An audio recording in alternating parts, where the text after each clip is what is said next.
आज हम real numbers का चौथा लेक्चर पढ़ने जा रहे हैं, जिसमें हम एक्सरसाइज 1.1 का दूसरा क्वेश्चन सॉल्व करने जा रहे हैं। So let us start without wasting our time. Question number 2 जो है वो क्या है बेटा? Show that any positive odd integer is of the form 6q plus 1, 6q plus 3 और 6q plus 5 where q is some integer। Question क्या बोल रहा है कि कोई भी ऑड पॉजिटिव इंटीजर इस फॉर्म में हो सकता है। वो हमें शो करना है कि कोई भी पॉजिटिव ऑड इंटीजर इस फॉर्म में हो सकता है। 6q plus 1, 6q plus 3 और 6q plus 5। और ये क्यों क्या कह रहा है? क्यों कोई इंटीजर है, हमें ये दिखाना है। बहुत ही आसान क्वेश्चन है, खाली आपको थोड़ा बहुत ध्यान रखना है कि ये क्वेश्चन कैसे हमें सॉल्व करना है। क्या कह रहा है, मैं फिर से दोहराता हूं। क्वेश्चन कह रहा है कि आप ये दिखाओ कोई भी पॉजिटिव ऑड इंटीजर जो है वो इस फॉर्म में हो सकता है, या 6q plus 1 के फॉर्म में हो सकता है, 6q plus 3 के फॉर्म में हो सकता है, 6q plus 5 के फॉर्म में हो सकता है। चलो हम सॉल्व करते हैं इस क्वेश्चन को। सबसे पहले आपको क्या करना है, आपको लेट करना है, let a be any positive odd integer and b is equal to 6। b is equal to 6 हमने लेट किया कि वो पॉजिटिव ऑड इंटीजर कोई a है, वो हमने लेट किया, और b लिया हमने 6। अब b क्यों 6 लेते हैं? क्योंकि क्वेश्चन में जब हम देखते हैं यहाँ पे 6q plus 1, 6q plus 3, 6q plus 5, आप देखो यहाँ पे 6 जो यहाँ पे होगा तो वही आपको b भी यहाँ पे लेना है। तो अब इसके बाद आपको कैसे करना है, हमें अब लिखना है बाय यूक्लिड्स डिवीजन एल्गोरिथम। मैं शॉर्ट में यहां पे लिखता हूं बाय यूक्लिड्स डिवीजन एल्गोरिथम। देखो हमने यूक्लिड्स डिवीजन एल्गोरिथम हमने पढ़ी है, उसने एक फॉर्मूला दी है, a is equal to b q plus r, कि कोई भी इंटीजर हम इस फॉर्म में लिख सकते हैं। ये मैंने आपको बताया कि यहाँ पे ये फार्मूला जो है, ये ए क्या होता है, ये डिविडेंड होता है। ये मैंने पिछले लेक्चर में मैंने बताया, पिछली वीडियो में मैंने बताया। बी क्या होता है? डिवाइजर होता है। क्यू क्या होता है? ये कोशेंट होता है। और आर होता है रिमाइंडर।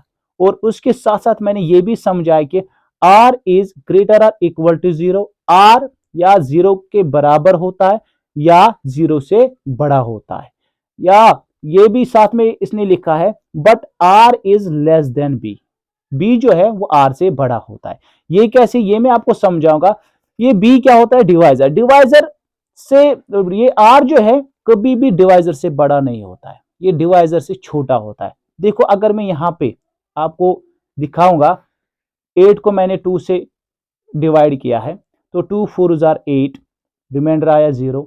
आप देखो डिवाइजर 2, रिमाइंडर क्या निकला? 0। दैट मीन्स डिवाइजर से छोटा रिमाइंडर। रिमाइंडर अक्सर डिवाइजर से छोटा आता है, ये कभी भी डिवाइजर से बड़ा नहीं आएगा। याद रखना यहाँ पे, क्योंकि ये यहाँ पे हमें अप्लाई होता है ये रूल। तो चलो अब मैंने बाय यूक्लिड्स डिवीजन एल्गोरिथम के through a is equal to b q plus r. तो आपको पता है कि यहाँ पे हमने b 6 लिया है, लिया कि नहीं लिया? If b is equal to 6, अगर b 6 है देन आर के पॉसिबल वैल्यूज क्या हो सकते हैं? आर किसको बराबर होता है? अभी मैंने बताया आर कभी भी डिवाइजर से बड़ा नहीं होता है, आर डिवाइजर से छोटा होता है। अब अगर बी 6 है तो आर हो सकता है या 0 हो सकता है, या 1 हो सकता है, या 2 हो सकता है, 3 हो सकता है, 4 हो सकता है, 5 हो सकता है, 6 नहीं हो सकता है। ये डिवाइजर रिमाइंडर से बराबर भी नहीं होता है, रिमाइंडर से बड़ा ही होता है डिवाइजर। या ये हम कह सकते हैं रिमाइंडर या तो ये कभी भी डिवाइजर से बड़ा नहीं होगा, ना ही डिवाइजर से बराबर होगा। इसलिए हमने लिखा if b is equal to 6। अगर आपको यहाँ पे पता होगा, पिछली वीडियो में आपने पढ़ा होगा, ये b डिवाइजर होता है, तो हमने b इधर 6 लिया तो डिवाइजर से बड़ा इस 6 से बड़ा रिमाइंडर नहीं हो सकता है। तो रिमाइंडर हो सकता है या 0, 1, 2, 3, 4, 5, याद रखना। अब चलो, अगर एक बार हम if r is equal to 0, sorry पहले हम 0 लेंगे। अगर r हम 0 लेते हैं तो इस फार्मूला में हम ये वैल्यू पुट करेंगे। a किसको बराबर निकलेगा? b क्या लिया हमने? 6, b लिया हमने 6, क्यों अपनी जगह पे क्वोशंट, प्लस रिमाइंडर r क्या लिया यहाँ पे? 0, लिखो 0, और a is equal to 6 q plus 0, that means a is equal to 6 q भी लिख सकते हैं क्योंकि 0 से कोई फर्क नहीं पड़ेगी। अब r इज इक्वल टू 1, अगर r 1 होगा तो a किसको बराबर निकलेगा? 6 क्यू प्लस 1 निकला। अगर r 2 होगा, a किसको बराबर निकलेगा? 6 क्यू प्लस 2।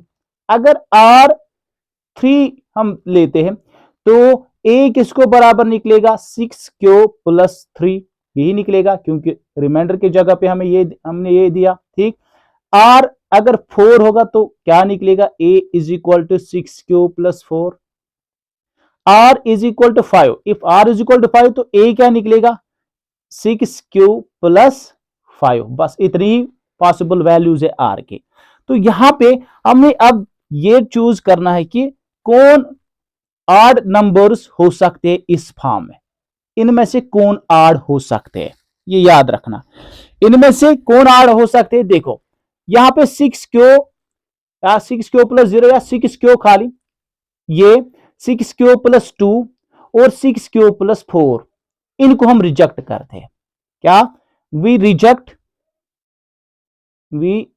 रिजेक्ट, यहां पे ध्यान रखना थोड़ा, we reject 6 q plus 2, 6 q plus 4, इनको हम रिजेक्ट करते। ये आड इंटीजर्स नहीं हो सकते, पॉजिटिव आड इंटीजर्स नहीं हो सकते। क्यों? बिकॉज ये इवन है, बिकॉज दे आर इवन, ये इवन है। क्यों? अब याद रखो, अब यहां पे आपको थोड़ा बहुत याद रखना है। देखो अगर यहां पे ये 6 है, क्यों बताया इसने? कोई भी इंटीजर है, ये कोई कुछ भी हो सकता है। यहां पे 6 क्यों, आप देखो 6 क्यों के बजाय आप कोई भी नंबर ले लो, 1 ले लो, 2 ले लो, 3 ले लो, आप तो जहां तक काउंटिंग है वो ले लो, और उसको आप 6 से मल्टीप्लाई करो, वो इवन ही निकलेगा। क्योंकि जब हम इवन को चाहे आड नंबर के साथ मल्टीप्लाई करते हैं या इवन नंबर के साथ मल्टीप्लाई करते हैं, वो इवन ही आता है। फिर आप देखो यहां पे ये इवन ही आएगा, प्लस 0, 0 से कोई फर्क नहीं पड़ेगी, यहां पे ये इवन ही आएगा। आएगा कि नहीं आएगा? अब देखो, अब यहां पे 6 क्यू प्लस 2, देखो 6 के साथ अगर हम किसी को भी मल्टीप्लाई करते हैं वो भी इवन निकलेगा, क्योंकि रूल है इवन को जब भी आप किसी नंबर के साथ मल्टीप्लाई करोगे तो वो इवन ही आ जाता है। अब जब 6 इवन है, अगर आप इसको कुछ भी मल्टीप्लाई करोगे तो वो इवन आएगा। इवन प्लस आड, यहां पे 3 है, ये सॉरी 2 है, इवन प्लस इवन अक्सर क्या होता है? वो इवन ही बन जाता है। इवन प्लस इवन अक्सर इवन ही बन जाता है, इसलिए हम इसको भी रिजेक्ट करें, ये आड नहीं हो सकता। फिर आ जाओ यहां पे 6 क्यू प्लस 4, ये भी यहां पे बनेगा इवन। जब आप 6 यहां पे कोई भी वैल्यू ले लो यहां पे 6 को, तो ये यहां पे इवन बनेगा। इवन प्लस 4, दैट मीन्स 4 भी इवन है, तो ये इवन ही बनेगा। तो यहां पे भी इवन प्लस इवन वो क्या बनेगा? इवन बनेगा। तो ये पॉजिटिव ऑड इंटीजर नहीं हो सकता। अब देखो, therefore any odd positive integer is of the form, वो इस फॉर्म में हो सकता है 6q प्लस 1, 6q प्लस 3 और 6q प्लस 5 के फॉर्म में हो सकता है। क्यों? क्योंकि आप देखो अभी मैंने बताया इवन इंटू इवन वो इवन बन जाता है, या इवन इंटू आड वो भी इवन बन जाता है। जब ये इवन प्लस आड आप करोगे, इवन प्लस आड क्या बन जाता है? अक्सर वो आड आड ही आ जाता है। इवन प्लस आड अक्सर आड ही आ जाता है, याद रखना। इसलिए अगर ये इवन आएगा तो यहां पे प्लस आड करेंगे, 1 आड है, तो इवन प्लस आड तो वो आड नंबर ही आएगा। यहाँ पे भी इवन आएगा तो आड नंबर ऐड करो तो वो भी आड ही आएगा। यहाँ पे भी अगर इवन आएगा तो प्लस 5, 5 क्या है आड, वो अगर हम आड ऐड करेंगे तो वो भी आड आएगा। इसलिए हम बोलते हैं कि कोई भी पॉजिटिव आड इंटीजर, जो मैंने ऊपर यहाँ पे लिखा, कोई भी पॉजिटिव आड इंटीजर इस फॉर्म में हो सकता है। सो गाइस, यहाँ पे हमने ये शो किया, प्रूव किया कि कोई भी पॉजिटिव आड इंटीजर इस फॉर्म में हो सकता है। होप आपको ये अंडरस्टैंड हो गया होगा। अगर कोई भी कंफ्यूजन होगा आप फिर से दोहराएगा, फिर से कमेंट सेक्शन में बताएगा, मैं फिर से ये दिखा सकता हूँ, उसके लिए पर्सनल वीडियो बना सकता हूँ।